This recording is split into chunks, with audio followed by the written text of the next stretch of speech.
ఒంగోలులో యువకుడిపై జరిగిన దాడి ఘటనపై మాజీ ఎంపీ హర్షకుమార్ మండిపడ్డారు. బాధితుడిని కలిసేందుకు ఒంగోలు ఎస్పీ కార్యాలయానికి వచ్చిన ఆయన మీడియాతో మాట్లాడారు. బాధితుడు ఎస్పీ కార్యాలయంలో ఉన్నారంటే వచ్చామని, బాధితుడిని దాయాల్సిన అవసరం పోలీసులకేముందని ఆయన ప్రశ్నించారు. ఎందుకు దాచారో పోలీసులే చెప్పాలని హర్షకుమార్ డిమాండ్ చేశారు. అతను నేరస్తుడే కావచ్చు, కానీ శిక్ష వేసే అర్హత పోలీసులకు లేదన్నారు. ఓ యువకుడు నోట్లో మూత్రం పోసాడంటేనే మనం ఎక్కడ ఉన్నామో ఆలోచన చేయాలన్నారు. ఇలాంటి ఘటనలు పునరావృతం కాకుండా ప్రభుత్వం చర్యలు తీసుకోవాలని కోరారు. దళితులపై దాడి ఘటనలపై ఏపీ సీఎం చర్యలు తీసుకోవాలని కోరారు. అందుకనే ఇక్కడ బాధితులు కలవడానికి వచ్చాము. బాధితులు లోన్ ఎస్పీ గారితో ప్రెస్ మీట్లో ఉన్నారని చెప్పారు. ఉన్నారో లేదు మీరు చెప్పారు. ఉన్నారంటే లేదా? మరి బాధితులు ఎస్పీ గారు ప్రెస్ మీట్లో ఉన్నారంటేనే నేను ఎస్పీ గారి ఆఫీస్లో కూర్చోవడం జరిగింది. తీరా ఎస్పీ గారు బయటకు వచ్చిన తర్వాత ఆయనతో మాట్లాడి స్టాఫ్ని అడిగితే బాధితులు వెళ్ళిపోయారంటే ప్రెస్ మీట్తో పాటు చెప్పారు. మరి బాధితుల్ని మరి రాయాల్సిన అవసరం ఏంటన్నది నాకు అర్థం కాదు. ఇప్పుడు నేను వాళ్ళని పలకరించడానికి వచ్చాను. వాళ్ళ అక్కగారితో మాట్లాడాను. వాళ్ళ అక్కగారితో మాట్లాడినప్పుడు పోలీసు గెస్ట్ రూమ్లో ఉన్నామన్నారు. గెస్ట్ ఇక్కడ ఎవరో నాకు అండి ఇక్కడే రూమ్లో ఉన్నామన్నారు. అక్కడ కనపడదు. ఇలా చూస్తే లోన్ ఆఫీస్లోనూ వాళ్ళు నేను అడిగాను కానీ ఇది చేయలేదు.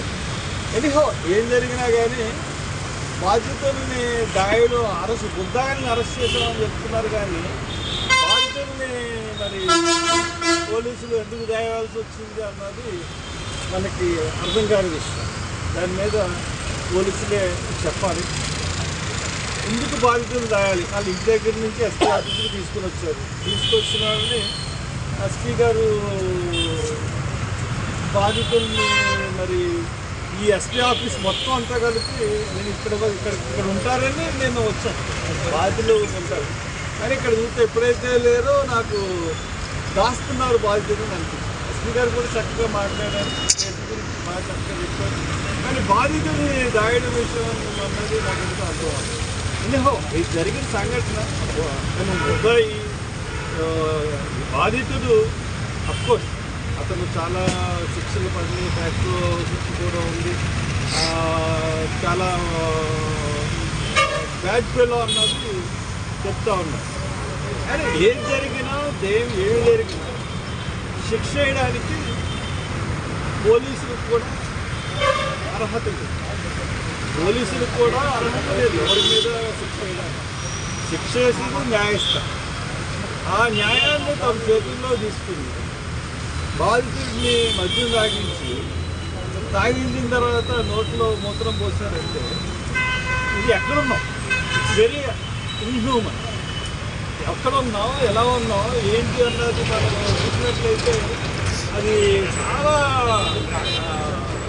చాలా బాధాకరమైన సన్నివేశం. చాలా అంటే మనం సభ్య సమాజంలో